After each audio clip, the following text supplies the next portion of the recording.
9 जून 2024 चित्रदुर्गा से 200 किलोमीटर दूर बेंगलुरु के कामाक्षी पल्ल्या में एक अपार्टमेंट बिल्डिंग के सिक्योरिटी गार्ड की नजर नाले के पास पड़ी एक लाश पर पड़ती है, जिसे कुत्तों का झुंड नोचने में लगा हुआ था। सुबह सुबह कोई भी ऐसा मंजर देखकर घबरा जाएगा, लेकिन उस सिक्योरिटी गार्ड ने बिना देरी किए फौरन लोकल पुलिस को इन्फॉर्म किया। पुलिस की एक टीम तुरंत उस डेड बॉडी को लेकर हॉस्पिटल पहुंची और इन्वेस्टिगेशन स्टार्ट की।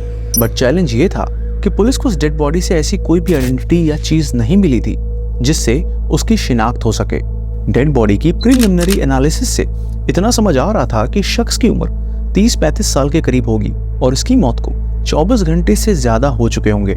ऐसी कंडीशन में पुलिस पहले पता करती है कि आसपास के किसी पुलिस स्टेशन में क्या ऐसे किसी शख्स की गुमशुदगी की रिपोर्ट दर्ज की गई है। सिंस ये बॉडी नाले के किनारे मिली थी, इसलिए जाहिर था ये कहीं से बहकर आई हो। इत्तेफाक से पुलिस को पता चला कि पास में एरिया के एक पुलिस स्टेशन में 33 साल के शख्स की गुमशुदगी की रिपोर्ट उसकी मां ने दर्ज कराई है, जिसमें उनका बेटा शनिवार 8 जून से गायब है और उसका मोबाइल फोन भी स्विच ऑफ आ रहा है। पुलिस फौरन उन्हें हॉस्पिटल लेकर जाती है और नाले से मिली उस लाश की शिनाख्त करवाती है।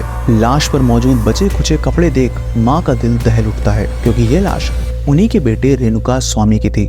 रेणुका स्वामी अपोलो फार्मेसी की एक मेडिकल शॉप में जॉब करता था और रोज की तरह अपनी जॉब पर गया हुआ था, लेकिन 8 जून से उसका फोन स्विच ऑफ आ रहा था। पुलिस ने मामला तो दर्ज कर लिया था, लेकिन रेणुका की मौत कैसे हुई इसका जवाब सिर्फ पोस्टमार्टम रिपोर्ट से ही मिल सकता था। और पोस्टमार्टम रिपोर्ट आई भी, लेकिन ऐसे खुलासे के साथ जिससे इस केस के तार ऐसे आदमी से जुड़ने वाले थे जिसने पूरे कर्नाटका को हिलाकर रख दिया। पोस्टमार्टम रिपोर्ट की डिटेल्स काफी भयानक थी। रेणुका स्वामी को पीट पीट कर मारा गया था, उसकी जुबान काट ली गई थी और जबड़े को तोड़ दिया गया था। शरीर पर अनगिनत चोट के गहरे घाव थे। रेणुका स्वामी मेडिकल शॉप में छोटी सी नौकरी करने वाला एक 33 साल का सीधा साधा इंसान था, जिसका ना कोई क्रिमिनल रिकॉर्ड था और ना कोई कंप्लेंट, ना ही किसी से दुश्मनी और ना ही कोई विवाद। पुलिस को ये समझ नहीं आ रहा था कि आखिर ऐसे शख्स से किसी को क्या दुश्मनी थी। वो इतना पैसे वाला भी नहीं था कि पैसे के चलते उसे किडनैप किया गया हो। सिंस ये कोई हाई प्रोफाइल केस नहीं था, इसलिए मीडिया का भी इस पर कोई ध्यान नहीं गया।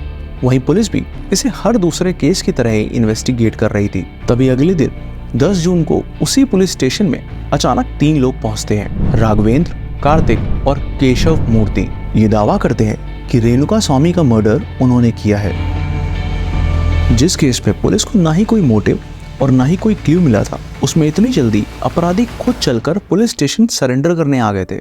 उन तीनों ने बताया कि पैसों के लेन देन के चलते हुए झगड़े में उन्होंने उसकी हत्या कर दी थी। देखा जाए तो पुलिस को बिना मेहनत किए अपराधी मिल गए थे और केस खुद से ही सुलझकर क्लोज होने की कगार पर पहुंच गया था।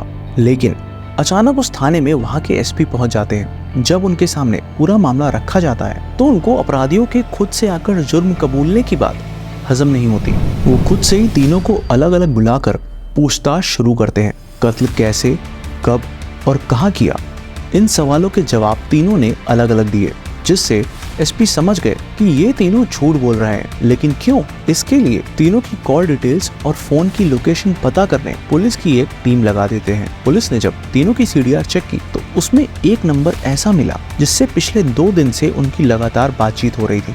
जब उस नंबर की डिटेल्स निकाली गई तो वो नंबर किसी आम शख्स का नहीं, बल्कि फिल्म इंडस्ट्री के चैलेंजिंग सुपरस्टार दर्शन का था। इन 3 कातिलों का आखिर इतने बड़े फिल्म स्टार से कनेक्शन कैसे था? इस सवाल का जवाब पता करने के लिए पुलिस ने पिछले 2 दिन की दर्शन के मोबाइल की लोकेशन ट्रेस की, जिससे उन्हें पता चला कि बीते 48 घंटों में इन तीनों कातिल और सुपरस्टार दर्शन की लोकेशन एक ही थी। रेणुका स्वामी का मर्डर हो जाना, 3 लोगों का खुद से गुनाह कबूल करना और फिर उनका इतने बड़े फिल्म स्टार से कनेक्शन, इन सभी पॉइंट्स ने शक की सुई को अलग डायरेक्शन में मोड़ दिया था। एसपी को जब कुछ शक हुआ तो उन्होंने दोबारा तीनों से पूछताछ की, लेकिन इस बार कड़ाई से। उनमें से एक आखिरकार टूट गया और उसने ऐसा सच बताया जिससे पूरी फिल्म इंडस्ट्री हिल गई। It's now a high-profile murder scandal in full media glare. उस सच ने ऐसे राज से पर्दा उठाया जो सबकी सोच से परे था। More sensational details have emerged in the murder case involving Kannada actor Darshan. Welcome to the show. My name is Shashwat and you are watching The Case of Superstar Darshan. दर्शन का कंट्रोवर्सी से पुराना नाता रहा है। साल 2003 में दर्शन की शादी विजया लक्ष्मी से हुई और फिर दोनों का एक बेटा भी हुआ। समाज के सामने यूं तो दर्शन की शादीशुदा जिंदगी अच्छी दिख रही थी, लेकिन शादी के कुछ साल बाद से दर्शन के अपनी वाइफ से संबंध बिगड़ने लगे और बिगड़े भी इस कदर कि 2011 में दर्शन पर उनकी वाइफ विजया लक्ष्मी ने मारपीट और अटेम्प्ट टू मर्डर का केस दर्ज करवाया, जिसके चलते दर्शन को 14 दिन की जुडिशियल कस्टडी में जाना पड़ा। बट बात यहीं पर नहीं रुकी। साल 2016 में उनकी वाइफ ने ऑब्जेक्शनेबल बिहेवियर का आरोप लगाते हुए एक और कंप्लेंट फाइल की, लेकिन बाद में सेटलमेंट कर केस विड्रॉ कर लिया गया। साल 2021 दर्शन पर मैसूरू होटल के एक वेटर के साथ मारपीट करने का आरोप लगा। हालांकि सीसीटीवी फुटेजेस को डिलीट कर और वेटर को 50,000 रुपए का कंपनसेशन देकर मामले को कवर कर दिया गया। साल 2022 एक फिल्म प्रोड्यूसर भारत ने दर्शन पर जान से मारने की धमकी देने का इल्जाम लगाते हुए पुलिस में कंप्लेन की। नवंबर 2023 दर्शन पर उसकी पड़ोसी ने पार्किंग को लेकर विवाद के चलते कुत्तों से हमला करवाने का आरोप लगाया, जिसके बाद दर्शन के अगेंस्ट एफआईआर भी फाइल की गई, लेकिन उस मामले को भी रफा दफा कर दिया गया। दर्शन और उनकी वाइफ विजया लक्ष्मी के टूटते रिश्तों की असली वजह 10 साल पहले दर्शन की जिंदगी में आने वाली पवित्रा गौड़ा थी। पवित्रा एक फैशन डिजाइनर और एस्पायरिंग एक्ट्रेस थी। शुरुआत में काफी हाथ पैर मारने पर जब फिल्म्स नहीं मिली तो उन्होंने शादी कर ली। शादी के बाद एक बेटी भी हुई, लेकिन कुछ वक्त बाद हस्बैंड से रिश्ते बिगड़ जाने के चलते वो बेटी के साथ अलग रहने लगी। वहीं दर्शन को अपनी फिल्म के लिए किसी नए चेहरे की तलाश थी और ऐसे में बाई चांस पवित्रा टकरा गई। कुछ रीजंस के चलते पवित्रा को वो फिल्म तो नहीं मिली, लेकिन वो दर्शन के काफी क्लोज आ गई। सालों साल सब कुछ चुपचाप चल रहा था, लेकिन नवंबर 2023 में पवित्रा ने अपनी बेटी खुशी के जन्मदिन का ये वीडियो पोस्ट किया। Happy birthday to you। जिसमें दर्शन केक कटवाते और डांस करते नजर आ रहे हैं। इस वीडियो ने फैंस के बीच 2015 से चली आ रही दर्शन और पवित्रा के अफेयर्स की स्पेकुलेशंस को हवा दे दी, लेकिन बवाल तब मचा जब इस साल पवित्रा ने यह रील पोस्ट की।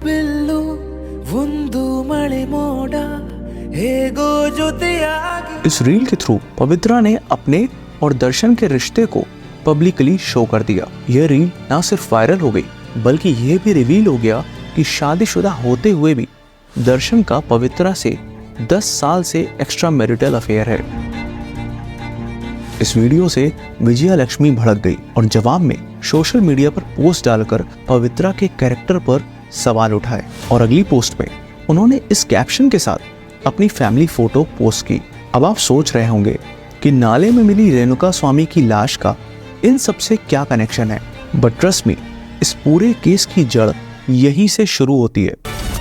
साउथ इंडियन मूवी इंडस्ट्री में एक्टर्स को जिस लेवल का फैन से सपोर्ट और प्यार मिलता है, वो शायद ही पूरी दुनिया में किसी फिल्म स्टार को मिलता हो।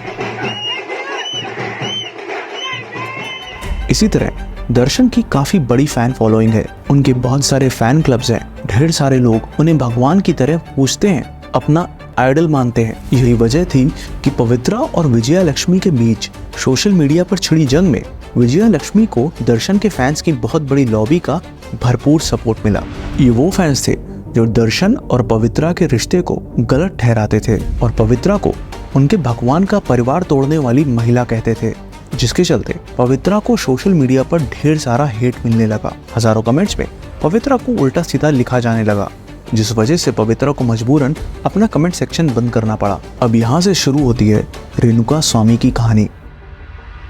कर्नाटका के चित्रदुर्गा में रहने वाला 33 साल का यह शख्स उन्हीं डाई हार्ड फैंस में से था जो एक ब्लाइंड सपोर्टर जैसे दर्शन को भगवान की तरह मानता था। सालों से वो दर्शन की सारी मूवीज हर कीमत में फर्स्ट डे फर्स्ट शो देखने जाता था। जब पवित्रा ने सोशल मीडिया में पोस्ट किया तो रेणुका स्वामी भी उन फैंस में से था जो इस रिश्ते के खिलाफ था और उसे लगता था कि जिस भगवान की वो पूजा करता है वो कभी अपनी पत्नी, अपने बेटे को धोखा नहीं दे सकते। वो पवित्रा के हर पोस्ट पर कमेंट करता, उसे गलत ठहराता, उल्टा सीधा लिखता और दर्शन से दूर रहने की धमकी देता। इत्तेफाक से जून फर्स्ट वीक में रेणुका स्वामी ने पवित्रा के एक ऐसे ही पोस्ट पर कमेंट कर उसे बुरा भला कहा और आपत्तिजनक भाषा का यूज किया। उसने ये कमेंट एक फेक आईडी बनाकर किया था, जिसे बाई चांस पवित्रा ने पढ़ लिया। पवित्रा इतना भड़क गई कि उसने कमेंट के रिप्लाई में लिखा भी, time will answer, just wait and watch. वक्त जवाब देगा, बस देखते जाओ। गुस्सा जब काबू के बाहर हो गया तो वो पहुंची दर्शन के पास और उससे कहा कि देखो कैसे कैसे लोग हमारे रिश्ते को लेकर उल्टा सीधा बोल रहे हैं और ऐसे लोगों को सबक सिखाना बहुत जरूरी है। पवित्रा के बार बार प्रवोक करने पर दर्शन ने उसे एश्योर किया कि वो इसको लेकर कुछ करेगा। पुलिस इन्वेस्टिगेशन से सामने आया कि दर्शन के कहने पर उनके एक एम्प्लॉय पवन ने इंस्टा पर पवित्रा का फेक अकाउंट बना रेणुका स्वामी से चैट करने लगा। रेणुका स्वामी उस फेक अकाउंट को असली मान झांसे में भी आ गया और बातों बातों में एक मैसेज में उसने अपना नाम और एड्रेस बता दिया। एड्रेस का पता चलते ही दर्शन ने राघवेंद्र, जो उसके फैन क्लब का प्रेसिडेंट है, उसे स्वामी को किडनैप कर बेंगलुरु लाने का ऑर्डर दिया और साथ ही इस काम के बदले उसने 30 लाख रुपए भी दिए। 8 जून की सुबह चित्रदुर्गा में फार्मेसी जाते वक्त रास्ते में रेणुका स्वामी को रोका गया। उसे यह कहकर साथ चलने को बोला गया कि वो उसे दर्शन से मिलवाएंगे एंड उनसे मिलकर सोशल मीडिया पर पवित्रा पर किए गए अपने कमेंट्स को लेकर माफ़ी मांगनी होगी। रेणुका स्वामी को अंदाज़ा भी नहीं था कि माफ़ी की आड़ में उसके लिए एक जाल बिछाया गया था। राघवेंद्र और उसके साथी स्वामी को बेंगलुरु के आरआर नगर में लोकेटेड एक कंपाउंड में लेकर आते हैं और वहां शुरू होता है हैवानियत का असली खेल। पूरा दिन वो स्वामी को बेदम होने तक शेड में बांधकर बेल्ट और डंडों से बुरी तरह पीटते हैं। तभी देर शाम वहां दर्शन अपने साथियों के साथ पहुंचता है। अधमरी हालत में स्वामी की नज़र जब अपने हीरो पर पड़ती है तो उसे उम्मीद जगती है कि जैसे दर्शन अपनी मूवीज में आम आदमी के लिए दुश्मनों से लड़ जाता है, यहाँ पर भी उसका हीरो उसे बचाने आया है। लेकिन कहते हैं ना कि रील और रियल लाइफ में काफ़ी अंतर होता है और यह अंतर स्वामी की ज़िंदगी पर भारी पड़ने वाला था, क्योंकि दर्शन उसे वहाँ बचाने नहीं बल्कि ऐसे गहरे जख्म देने आया था जिसे देखकर किसी की भी रूह कांप जाए। स्वामी ने जिसे अपना भगवान समझा, उसने हैवान बनकर उसे इस कदर तड़पाया कि जब पोस्टमार्टम रिपोर्ट आई तो उसमें स्वामी के शरीर पर 15 लाइफ थ्रेटनिंग इंजरीज थी। A recent autopsy report revealed that victim Renuka Swamy died from shock and hemorrhage.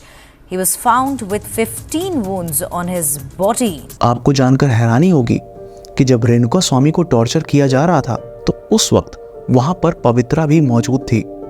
पूरा दिन चले टॉर्चर की वजह से आखिरकार रेणुका स्वामी दम तोड़ देता है। स्वामी की साल भर पहले ही शादी हुई थी और दोनों इस साल के एंड तक पेरेंट्स भी बनने वाले थे। उसकी वाइफ सहाना लगातार उससे कांटेक्ट करने का ट्राई कर रही थी, लेकिन फ़ोन स्विच ऑफ आ रहा था। उसे खबर भी नहीं थी कि अब वो कभी अपने हस्बैंड को देख नहीं पाएगी। अगले दिन सुबह 3 बजे इन लोगों ने स्वामी की डेड बॉडी को गाड़ी में भरकर कामाक्षी पल्ले के एक नाले में फेंक दिया और फिर उसके बाद जो हुआ वो आपको पता है कि कैसे सिक्योरिटी गार्ड को लाश मिलती है। फिर वो 3 अपराधी अपना जुर्म कबूल करने आते हैं, जिससे ये सारा केस खुल जाता है। एक्चुअली में वो तीनों आदमी दर्शन के कहने पर सारा जुर्म अपने सर लेने गए थे और इस काम के बदले दर्शन ने उन्हें 5-5 लाख रुपए भी दिए थे। दर्शन अपने प्लान को फुल प्रूफ बनाने के चक्कर में खुद ही फंस गया, क्योंकि अगर ये तीनों अपराधी पुलिस स्टेशन ना जाते तो बहुत मुश्किल था इस केस का खुलासा होना। रास्ते में लगे सीसीटीवी कैमरा में 2 गाड़ियां और उनकी नंबर प्लेट रिकॉर्ड हो गई जो दर्शन की थी और उनका इस्तेमाल लाश को दफनाने के लिए किया गया था। पुलिस को इसमें खून के धब्बे भी मिले। इसके साथ ड्राइवर रवि ने खुद को सरेंडर कर पूरी वारदात की जानकारी दी। रवि वही ड्राइवर था जो स्वामी को चित्रदुर्गा से बेंगलुरु उसी जगह तक ले गया था जहां उसे टॉर्चर किया गया था। पुलिस को राघवेंद्र के पास से 30 लाख रुपए भी मिले जो दर्शन ने यह काम पूरा करने के लिए दिए थे। CDR और फेक अकाउंट से किए गए मैसेजेस भी रिट्रीव कर लिए गए हैं। सिंस ये एक हाई प्रोफाइल केस है, इसलिए इसमें अपराधियों को बचाने के लिए पॉलिटिकल इन्फ्लुएंस का भी जबरदस्त अटेम्प्ट किया गया। लेकिन इस केस को लीड कर रहे ईमानदार और सख्त SP एंड कमिश्नर की वजह से ना सिर्फ ये केस इतनी जल्दी सॉल्व हो पाया बल्कि मीडिया के सामने भी आ गया। एज पर रिपोर्ट्स पुलिस ने अब तक दर्शन और पवित्रा को मिलाकर टोटल 16 लोगों को अरेस्ट किया है। इस केस में पुलिस ने पवित्रा को प्राइम एक्यूज्ड और दर्शन को सेकंड एक्यूज बनाया है, क्योंकि वो पवित्रा ही थी जिसके उकसाने पर इस क्राइम को अंजाम दिया गया। जैसे जैसे इन्वेस्टिगेशन बढ़ती जा रही है, वैसे वैसे सो कॉल्ड सुपरस्टार दर्शन से जुड़ी और भी चीजें सामने आ रही हैं। कहा जा रहा है कि दर्शन का एक्स मैनेजर मल्लिकार्जुन जुलाई 2018 से मिसिंग है। मल्लिकार्जुन दर्शन का सबसे भरोसेमंद व्यक्ति था, लेकिन उसने धोखा देकर दर्शन के 2 करोड़ रुपए चुरा लिए, जिसकी वजह से कोर्ट केस चल रहा था। लेकिन पिछले 6 सालों से ना तो वो किसी कोर्ट हियरिंग में आया और ना ही पुलिस को उसके बारे में कुछ भी पता चला। नॉइस पर स्पेक्यूलेशंस, जब दर्शन एक कमेंट को लेकर इस हद तक जा सकता है, तो फिर उसको इतना बड़ा धोखा देने वाले का क्या अंजाम होगा। चैलेंजिंग स्टार दर्शन अपनी मूवीज में कॉमन मैन को रिप्रेजेंट करते हैं, उसके हक की लड़ाई लड़ते हैं, उसके खिलाफ हो रहे अन्याय के खिलाफ आवाज उठाते दिखते हैं। बट असल जिंदगी में वो क्या है? पर्दे पर दिख रहे कैरेक्टर और रियलिटी के कैरेक्टर के बीच जमीन आसमान का फर्क है। यह केस मैसेज देता है कि हमें अपने आइडल्स, अपने आदर्शों को सोच समझकर चुनना चाहिए, क्योंकि जरूरी नहीं कि आपको जो दिखाया जा रहा है वही सच हो। तो ये था आज का केस, जो दिखाता है कि कैसे एक मामूली से मसले को एक फिल्म स्टार किस हद तक लेकर चला गया। एक ऐसा केस जिसमें एक डाई हार्ट फैन की मौत उसके ही सुपरस्टार के हाथों हो गई। उम्मीद है आपको इस केस से कुछ सीखने को मिला होगा। अपना ख्याल रखें, मस्त रहें। जल्दी मिलते हैं अगले केस के साथ, और प्लीज रॉन्ड को सब्सक्राइब कर हमें सपोर्ट करें। अगर आप क्राइम केसेस ऑडियो फॉर्म में सुनना पसंद करते हैं तो आप स्पॉटिफाई पर हमारे पॉडकास्ट को सुन सकते हैं, जिसका लिंक डिस्क्रिप्शन में दिया हुआ है। और ढेर सारा प्यार और सपोर्ट देने के लिए दिल से थैंक यू।